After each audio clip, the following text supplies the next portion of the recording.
Eso permitía a la carretera soportar muchísimo peso. Estos pasos se construyeron muy rectos. Eran muy anchos, con puentes que se abrían y conectaban la ciudad por el norte, el oeste y el sur. Las carreteras permitieron a los aztecas transportar materiales más grandes y pesados para la construcción, aunque eso presentaba un reto nuevo. No existían las bestias de carga en Mesoamérica, así que los humanos lo tenían que hacer todo. No existían las carretas ni la rueda. Las cargas pequeñas se llevaban a la espalda, sujetas con una cuerda que se ajustaba a la frente. Los objetos grandes, como los bloques de piedra o las esculturas de los templos, los arrastraban con cuerdas una gran cantidad de hombres, posiblemente usando troncos como rodamientos. Cuenta la leyenda que un bloque de piedra para un templo requería la fuerza de 1000 hombres para arrastrarlo desde las montañas de tierra firme por el paso y hasta la ciudad. Los pasos también ofrecieron a los aztecas una nueva forma de introducir agua potable en Tenochtitlán.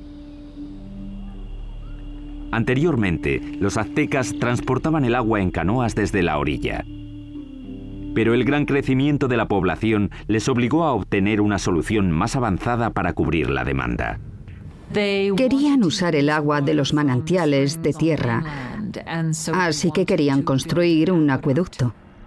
Pero los manantiales estaban bajo control de la tribu que dominaba la región, los despiadados tepanecas.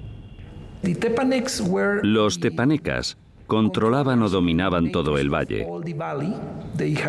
Tenían un imperio muy fuerte y eran los señores, así que los aztecas eran sujetos tributarios de ellos. Mientras crecía la población azteca, la tensión con los tepanecas empezó a surgir. Los aztecas decidieron dar un ultimátum que podría cambiar el equilibrio de poder en la región. La gente de Tenochtitlán no solo exigían a los tepanecas que les dieran el agua, sino que exigían que ayudaran a construir el acueducto. La respuesta de los tepanecas fue rápida y brutal. El rey tepaneca Maxtla envió asesinos que mataron al jefe azteca a sangre fría. Fue la gota final. Tras décadas de dominación, los aztecas se movilizaron y se levantaron contra sus caciques despiadados. E iniciaron una serie de ambiciosos proyectos de construcción alrededor de la ciudad-isla que les valdría la reputación de mejores ingenieros de las Américas.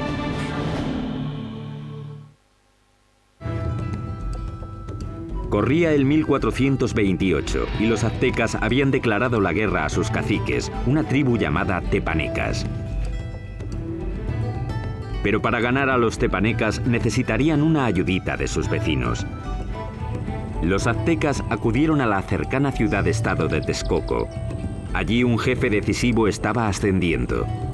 Se llamaba Nezahualcóyotl, y su liderazgo dominante sería crucial en la creación del imperio azteca. Con Nezahualcóyotl de su parte, los dominados aztecas se lanzaron a la yugular. Lanzaron un ataque total contra la capital tepaneca. Tras un sitio de más de 100 días, rompieron las defensas tepanecas y masacraron a sus opresores. Después de capturar al rey tepaneca Maxtla, el propio rey Nezahualcóyotl le arrancó el corazón y echó su sangre a las aguas del lago Texcoco. De repente las tornas habían cambiado. Ese es el preciso momento del comienzo del imperio, y los aztecas se convirtieron en líderes del Valle de México.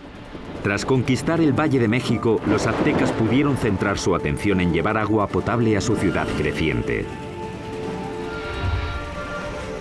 Notablemente, los aztecas diseñaron y construyeron por su parte algo que solo unos pocos imperios dominarían: el acueducto. El acueducto tenía 2 canales, cada uno de 1,20 m de alto por 1 de ancho. Uno se mantenía limpio mientras el otro servía para que no se interrumpiera nunca el flujo de agua. El acueducto de 2 tubos recorría 5 kilómetros desde tierra firme hasta el centro de la ciudad-isla. En la ciudad, el agua llegaba hasta fuentes públicas y embalses y se distribuía al público en grandes jarras de barro o mediante canoas. En comparación con los europeos, los aztecas eran muy limpios. Sabemos que el emperador azteca se bañaba 2 veces al día. Así que en términos de higiene los aztecas estaban mucho más avanzados que los europeos. Mientras los nobles aztecas se bañaban en lujo, en esa época en Europa la peste, provocada por las condiciones insalubres, mataba a millones. El baño del rey Nezahualcóyotl era uno de los más especiales de las Américas. Lo alimentaba un sofisticado acueducto que también llevaba agua corriente a los terrenos de su palacio. Detrás de mí está la colina de Tezcocinco, y en ella, Nezahualcóyotl construyó un fantástico palacio de recreo. Alrededor del palacio había un jardín botánico con todas las flores exóticas de Mesoamérica. Nezahualcóyotl trajo el agua desde las montañas de Sierra Nevada hasta aquí, pasando por las colinas y su palacio, solo para regar las plantas. Para instalar aquí un acueducto, Nezahualcóyotl tuvo que llenar un enorme barranco que había entre Tezcocinco y la siguiente colina. Cuando el agua llegaba a la primera colina, se almacenaba en pequeños remansos construidos para controlar la velocidad del flujo antes de que llegara al acueducto. Tras cruzar el acueducto, el agua corría por un circuito alrededor de la colina de Tezcocinco, desbordándose por los laterales en cascadas para regar los jardines. Acababa en una piscina de roca tallada perfectamente redonda llamada la Bañera del Rey. Desde aquí podía observar sus dominios en Texcoco y su jardín botánico que regaba con su acueducto. Ciertamente es una bañera para un rey. A mediados del siglo XV, mientras el imperio prosperaba, los aztecas decidieron que era hora de elegir un soberano. Se llamaba Moctezuma y sería el primero de los 2 emperadores cuyo nombre se conocería hasta ahora. La primera orden del día de Moctezuma fue expandir las fronteras del imperio.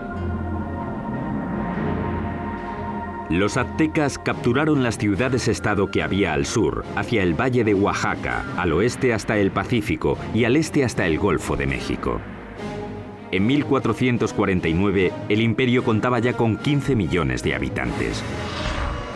En el corto periodo de 100 años, los aztecas consiguieron lo imposible. Cambiaron el orden del mundo mesoamericano.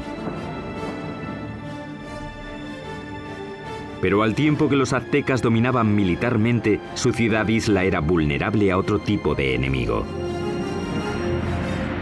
Como Nueva Orleans, Tenochtitlán luchaba constantemente con el agua. Y uno de los primeros proyectos de Moctezuma fue proteger la ciudad de las inundaciones. Esto es lo que queda del lago Xochimilco, en la parte sur de Ciudad de México, de los tiempos aztecas de la ciudad de Tenochtitlán. Este lago, como los otros 4 que rodeaban a los aztecas, se alimentaba de manantiales, así que no había ríos o riachuelos por los que drenarse, y si llovía lo suficiente, el nivel del agua subía y se desbordaba por la tierra y la ciudad. Eso fue exactamente lo que pasó a mediados del siglo XV, cuando una inundación de proporciones catastróficas barrió Tenochtitlán. La ciudad que comandaba el imperio quedó casi destruida, y la civilización azteca tuvo que depender una vez más de la genialidad de sus ingenieros y de uno en particular. Moctezuma apeló a la ayuda de su antiguo aliado